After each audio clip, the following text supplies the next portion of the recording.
Hello everyone, I am Mirana Shamanka, Assistant Professor, Department of Mechanical Engineering, Garden Ministry of Technology. Yesterday's class we have studied about the kinematics of flow, where we have considered different types of flow considerations, steady and unsteady flow, uniform non-uniform flow, transient flow, and others. So today our topic is continuity equation in three dimensions. Okay, so first thing we go for the continuity equation in 3D.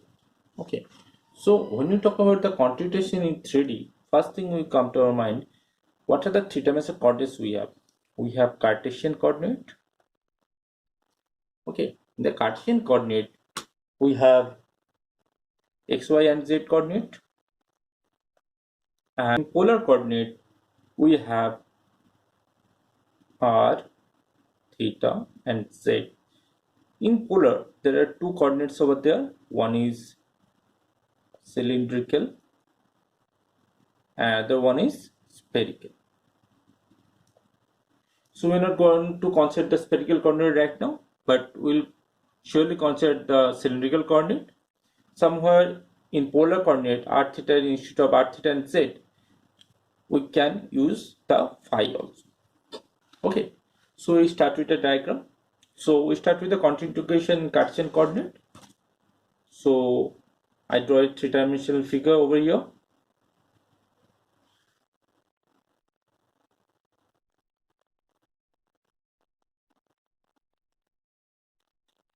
So I've created a 3D plane where I have mentioned the three dimension axis x, y, and z.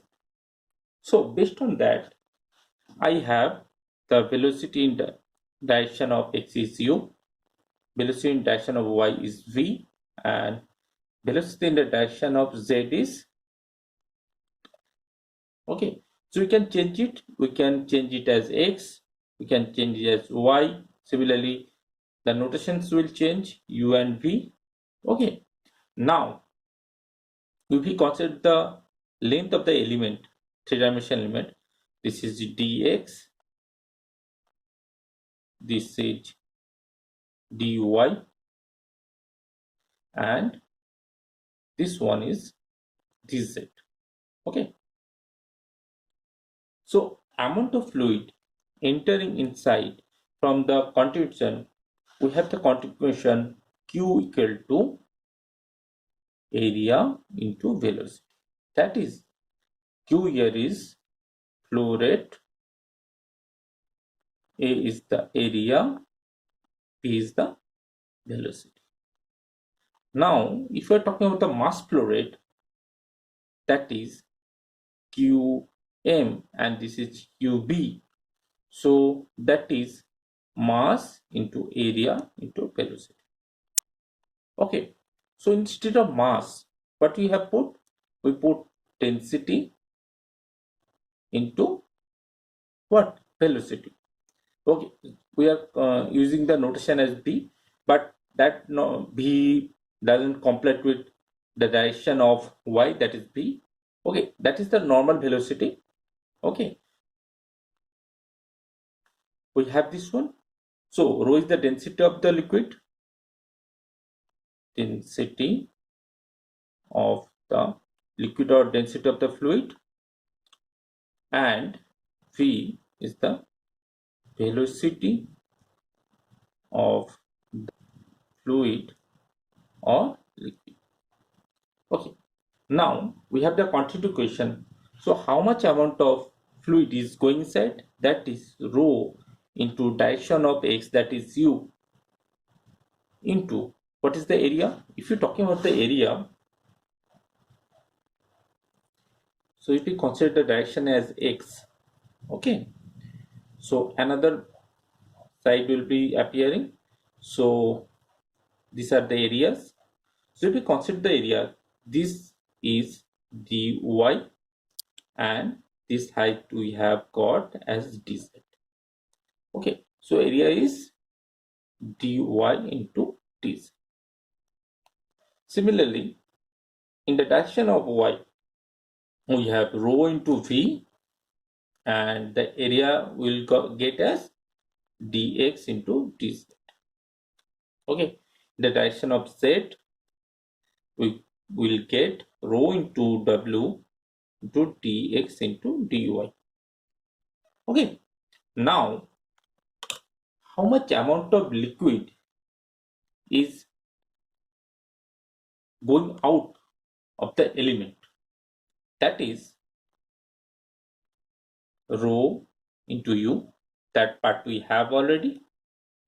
Okay, plus small elemental increment is there, so I just adding the small increment area, del by del x, rho u we have into exact depression, that is dx we have, so I just putting the third bracket, and the area is same, dy into dz. Similarly, in the direction of y, we have rho into v we have, plus del y of rho into v into dy into the area is dx into dz. Similarly, in the z direction we will get. So, in the direction of x, how much fluid is entering inside and how much fluid is going to leave? That in the direction of x, the gain of the elemental fluid volume, we can say, what we can say, rho u into dy into dz minus rho u plus del x of rho u into dx, that is dy into dz. So it implies that rho u into dy into dz minus rho u into dy into dz minus del x of rho u into dx dy into dz. Okay, so these two part will be cancelled out, this part and this part. So finally we'll get minus del by del x rho u dx dy dz. Similarly, in the direction of y, we'll get minus del by del y rho into v dx into dy into dz, and in the direction of z, we'll get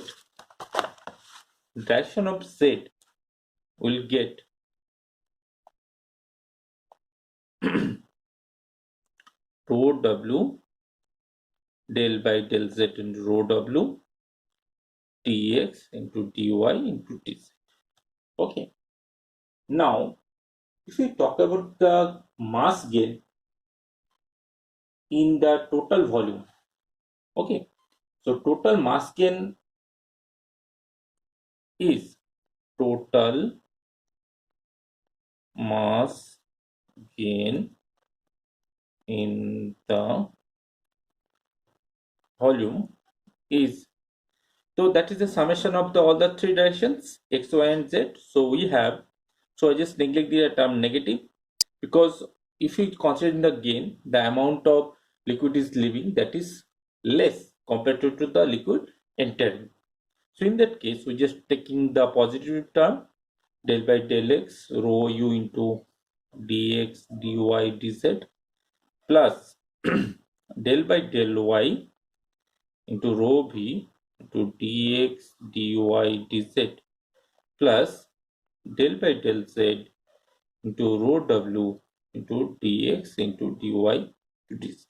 Now, this volume gain or the mass volume gain in terms of the spatial coordinates. But when talking about the time, so there is a time constant also for how long it will flow or at what time it will flow. So there is a time frame constant. So for the time frame, that is rate of mass rate of mass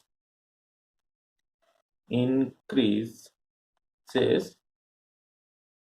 with time, that is del by del t of rho into dx into dy. Now, if we consider this as number 1 and this is number 2 question, so the total mass gain is same. Whatever it is a spatial coordinate basis or it is a time basis, total mass gain is same.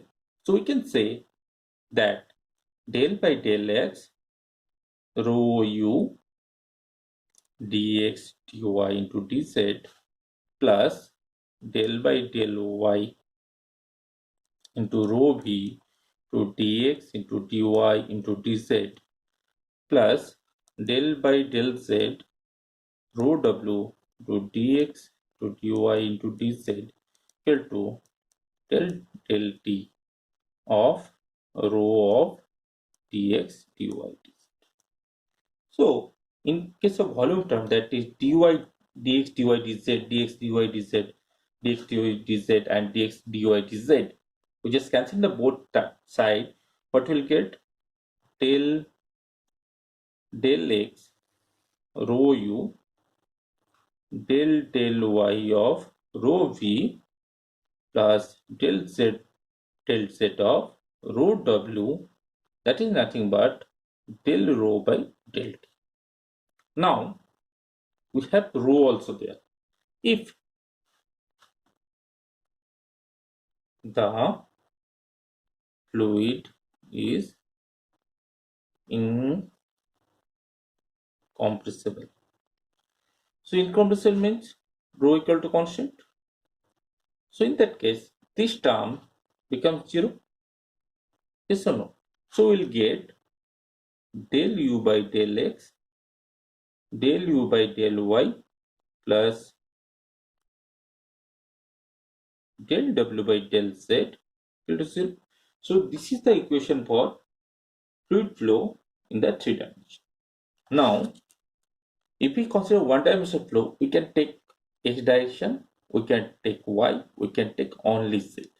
If we take 2, we can take the combination of 2, that is x and y and z, or x and z. Okay. So mostly in our cases, we just considering the direction of the fluid flow as x, that is a primary direction. Other 2 direction can be changeable. Okay. So we'll continue our next topic with the continuation of equation in the cylindrical polar coordinates. So in our next video, we'll going to discuss about that. Thank you.